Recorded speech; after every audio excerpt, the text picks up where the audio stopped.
डोंगरावरती घरचालीच्या मोर नाचला हवा घरवाल्यातून पेडगावी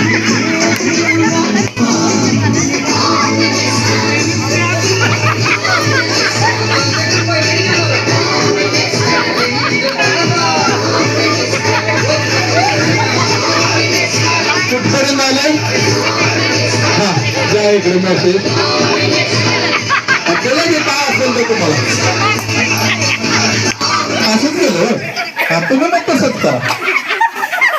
काय केलं बोली काय केलं सांगा की कसं केलं. या इकडं हित या असं नाही झालं शेवट झाला खेळाचा. या किती मजेशीर गोष्ट आहे बघा. या हित या तुम्ही इथं या. हा बघा मला जागा द्या जरा तुम्ही सगळी जागा देऊ नका. आता बघा मला काय सांगायचंय आपण गावामध्ये राहतो गल्लीमध्ये राहतो बरोबर आहे.